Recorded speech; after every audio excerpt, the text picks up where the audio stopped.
This is a Sports Catastrophe production. Hey there, how there, ho there, it's Jeff Cutter W. Welcome to another Sports Catastrophe Birthday Boy. And the birthday boy for today, September the 2nd, is a NFL running back legend. He played in the NFL for 11 seasons with 4 different teams. He was selected in the first round of that famous 83 NFL draft. No first quarterbacks, but obviously he wasn't a quarterback. He still holds the NFL record for most yards in a single season with over 2,100 yards, which he set back in 1984. He rushed for 13,000 yards. Wish it was more, but it wasn't. He was inducted to the Pro Football Hall of Fame in 1999, and he actually wore prescription goggles underneath his helmet due to myopia. He is Eric Dickerson, 62 years old. Dickerson allegedly wanted to go to Texas A&M to be a star running back instead of Oklahoma, USC, or SMU. But his great aunt talked him into staying in Texas to attend SMU because she liked Ron Meyer of SMU. Unfortunately, Dickerson was the subject of recruiting controversy when he started driving a new Pontiac Trans Am during his senior year of high school.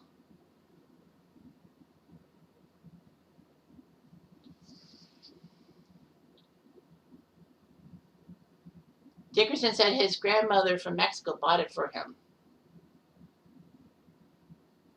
Dickerson would be part of a great SMU running attack between blue chip recruits with Craig James, who later became a broadcaster, and Charles Wagner. The three-headed monster was cut to 2 as Wagner got hurt returning kickoff. So it was Dickerson and James to carry the rushing attack called the Pony Express. Dickerson would put up 4,450 yards in his SMU career, which broke the Southwest Conference record for most yards and attempts in a career, breaking Earl Campbell's famous record. His 48 career touchdowns tied Doak Walker for the SMU record for most touchdowns by a Mustang. Dickerson would finish third in Heisman Trophy voting behind Herschel Walker and John Elway. That's a good group of Heisman finalists. So yeah, he did pretty well for himself. 1,600 yards his final year for SMU. Of course, SMU would be famously known for having the controversies before of recruiting. This was before the death penalty. Regardless, Dickerson almost went to Los Angeles of the USFL, so he decided to be drafted, and guess where he landed? Number 2. After the Baltimore Colts took John Elway, despite the fact John Elway would refuse to play for Baltimore, the Rams, via Houston and Seattle. Houston and Seattle both traded down. Seattle wanted the 3rd. Seattle ended up picking 3rd, and Houston ended up picking 9th. But it would have been number 2, would have been Houston. But Houston gave up on the pick in a 3-way trade with Seattle and the Rams. The Rams were supposed to be number 3, but they wanted to go up to number 2 and take Eric Dickerson right off the bat. So they did. They took Dickerson. Seattle didn't do that badly with the number 3 pick they got from the Rams. They picked Kurt with a C, Warner from Penn State. He was pretty good. Houston took Bruce Matthews from USC with that 9th pick. So it all worked out. That 3-team trade of picks between Seattle, Houston, and the Rams, it actually worked. All 3 teams got solid players in the first place. So, all right. Anyway, Dickerson would have the most rushing yards by a rookie, 1,808 yards. He was named Rookie of the Year. I mean, honestly, who else would have been? However, that was just the start. In his second season, he hit the 2,000-yard mark. It's really hard to do. So, in a 16-game season, I know we were now a 17-game season, which is pathetic and nuts. You had 2,000 yards in 16 games. You had to average 100, close to 130 yards a game rushing. And that's for all 16 games to do that.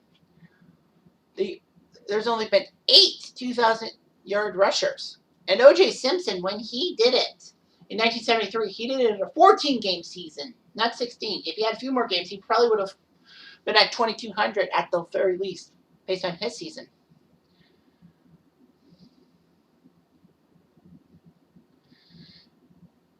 Eric Dickerson shattered that with 2,105 yards, 131 yards a game. That's what you have to do in a 16-game season. 131, well, 125 actually, but that's just amazing. Dickerson broke OJ's mark in the 15th game, but anyway, yeah, he had the benefit of all that. When you look at his rushing marks, he had 100 yards rushing in a game. How many times did he get it? 1, 2, 3, 4, 5, 6. I'm looking at the stats. It's 12 100-yard rushing games. He had a pathetic remark in Pittsburgh and against San Francisco. In those 2 games, he had less than 50 yards. Yet, he still did well. He had a 208-yard performance in St. Louis against the Cardinals when they were the Cardinals in St. Louis instead of being in Phoenix, and 215 yards in his second last game against Houston. Unfortunately, he would have a contract dispute and missed a few games and ran for only 1,234 yards. However, in the 85-86 playoffs, he did run for 248 yards against the Dallas Cowboys, crushing them. Well, Dallas at that time was getting back. So the 2,000-yard club, just to get back to it, only 8 people have done it. O.J. Simpson, Eric Dickerson, Barry Sanders, Terrell Davis, Jamal Lewis, Chris Johnson, Tennessee, Adrian Peterson, and Derrick Henry. A good class, if I say so myself. Unfortunately, Dickerson and the Rams would always disagree on contracts. And during the strike short 87 season, during the quote-unquote trade deadline, because, many players missed time because of the replacement players, the Rams got rid of him. They traded him to Indianapolis via Colts.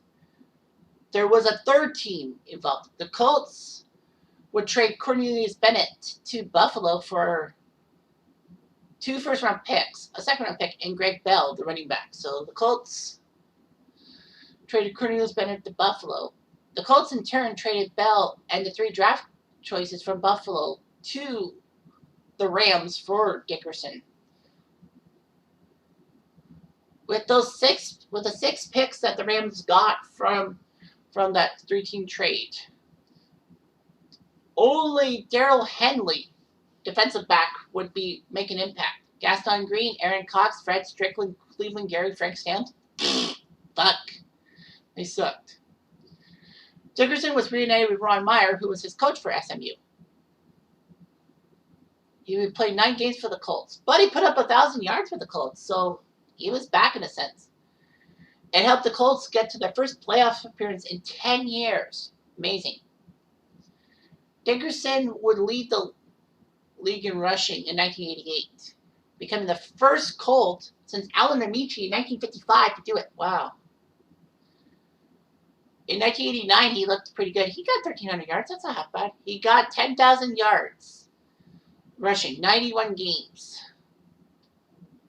That is still the record to this day, the fastest to 10,000 yards. LaDainian Tomlinson took 106 games. Barry Sanders took 103 games. And Emmitt Smith took 106 games to do it. He looked pretty good and all that. Unfortunately, his final 2 seasons with the Colts would be hit with injuries, contract disputes, and suspensions.